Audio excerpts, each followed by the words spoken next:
Bismillahirrahmanirrahim. Assalamu alaikum. This is Trubina Malik. I hope you all are doing well. So guys, today I'm going to talk about lesson plan.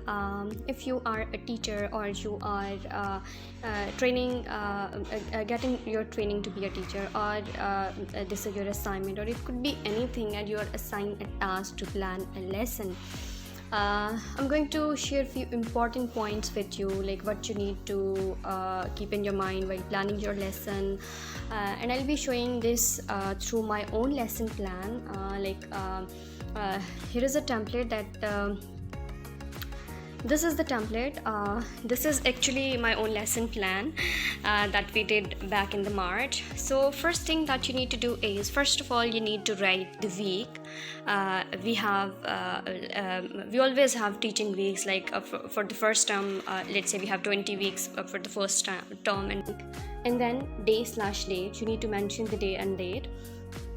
You need to keep one thing in your mind, like this lesson plan is on daily basis. You have to plan your lesson for 1 week ahead of time. Like if it's 16 week, you need to develop and compose this plan in the 15th week, so that you may not have any problem. Then you will write the name of the particular person. Like if you are planning your lesson, you will write your name in place of developed by and taught by.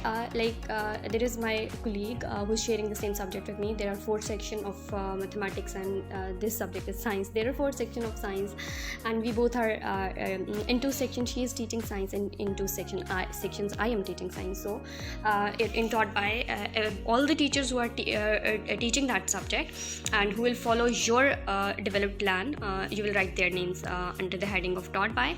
Then you will mention the class, then subject. And for science we have total 4 periods. So your lesson plan will comprise of 4 pages. 1 page, like you will discuss in detail and write each and every single thing on 1 page that you will teach that day. 1 day, 1 plan. So if there are 4 periods in a week, then you need to develop 4 pages of your planning. Then you will write the topic or the chapter name, which is light and heat in this case. Then is the most important thing, which is objective. Like objective is the thing that you need to that you want your students to achieve, or you can say it's the goal. Like by the end of the lecture, by the end of the period, what you want your students to learn. So you have to keep this thing in your mind. It could be just 1 line objective, or you can write 2 or 3 objectives of the same topic, of the same page that you're going to teach that day. As level is small, like grade 2 students are very young students, so we normally keep 1 page per day if it's explanation. And if there are different things are mentioned on that 1 page, then you can have different objectives, like in this case. And you will start it as students will be able to learn about things that look bright but don't have light of their own.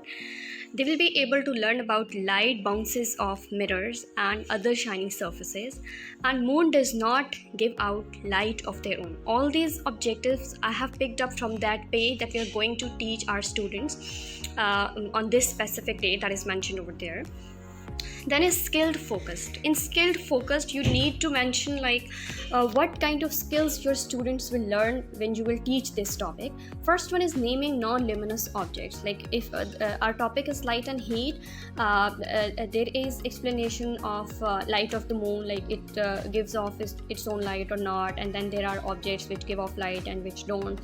Then is identifying. In identifying, students will be able to identify object like this. These are the objects 1 2 3. These are the objects which have their own light, and these are the objects which do not have their own light. And is differentiating. They will be able to differentiate between luminous and non-luminous objects, right?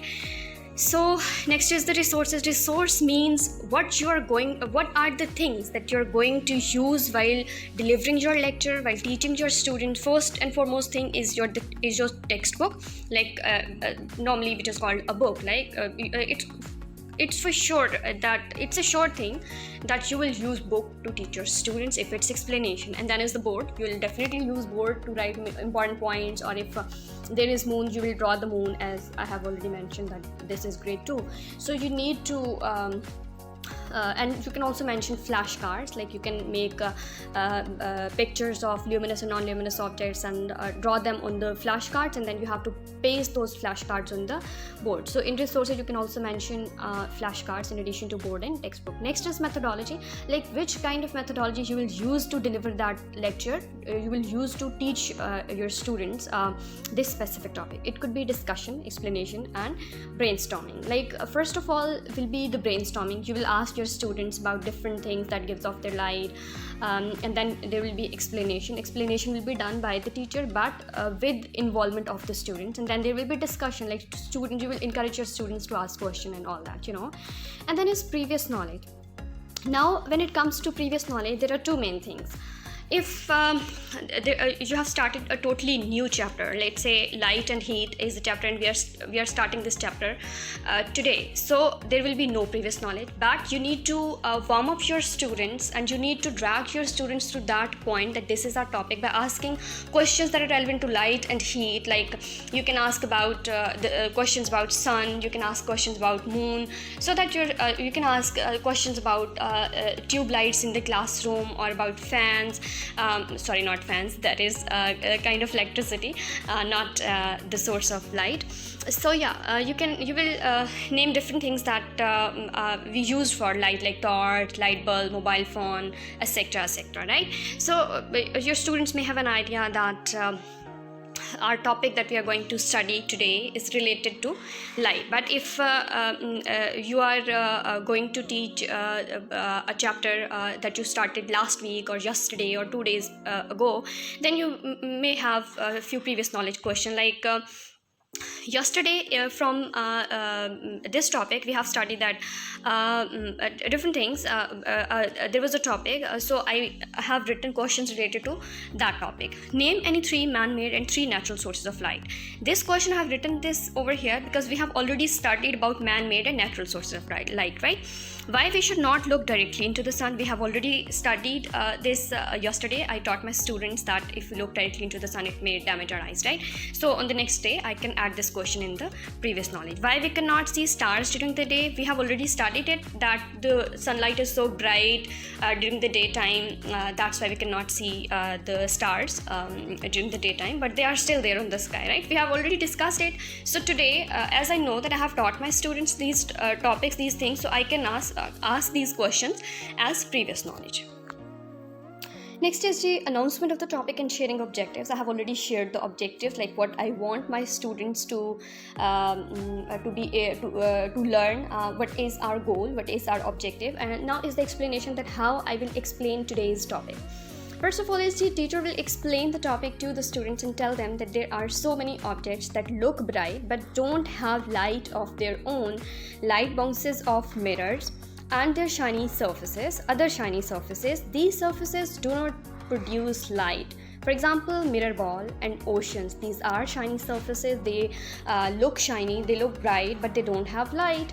The moon is a ball of rock. There is another interesting information as the topic was related to moon and luminous and non-luminous objects. So we can give them extra information that moon looks like a ball and it's white, but actually it's a ball of rock. It does not give out light of its own. Normally the younger students don't have this idea that they be like sun has also light and moon has also light, they both give off light, but we need to clear them this thing that moon does not have its own light. Moonlight is actually sunlight bouncing off the moon. So sun has its own light but moon does not have. Next is sharing success criteria and written work. If you have written work for that day, if you are you have written questions that you have planned for that day, you will mention over here the question. You can write the question, like if the what is moon? Moon is a ball of rock. If I have written question written work for that day, I'll mention the questions over here. And this was in our classes. as grade is 2, so normally if we have explanation, we don't assign them written work. We keep written work and explanations on different day. Like today, if we have explanation of this page, any written question if we have related to this page, we'll keep it, leave it for the next day, and then we will mention that written work over here under the heading of written work.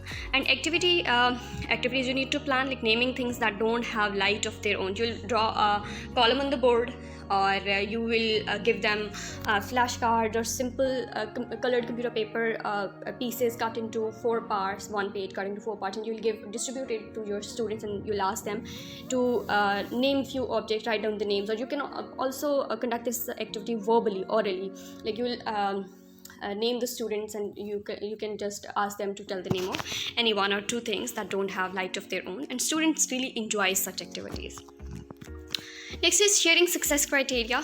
Success criteria is basically the thing that you want your students to keep in their minds. Like you have delivered the lecture, you told them about luminous and non-luminous thing, you told them about that there are things that gives off light, and there are things that don't have light of their own. So what you want your students to keep in their mind, to keep the things that you want them to keep on their fingertips. So first is light bounces off mirrors and other shiny surfaces. The moon is a ball of rock. And the third one is moonlight is actually sunlight bounces off the moon. This is basically the summary of lesson that you want your students to keep in their mind. So you need to mention the important points of the lecture that you have delivered over here, and you will keep repeating these points so that they may have these things on their mind. Like whenever you ask them what is moon, they should be able to answer that the moon is a ball of rock. Whenever you ask them, does moon have has light of its own, they'll be able to answer that no, it does not have light of its own.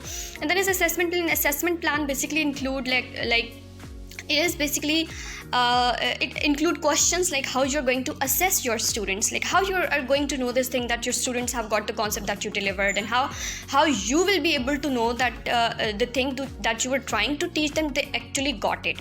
You will be able to know this by asking them questions. This is called assessment questions or assessment plan. You will ask them question. If they're able to answer them correctly, then it is quite clear that you have delivered well and your students have got the concept. And if their answers are wrong, then you can correct them, and you can again give a bird eye view that no, this is not the answer, like this and that. And you can give a little summary of that lesson again.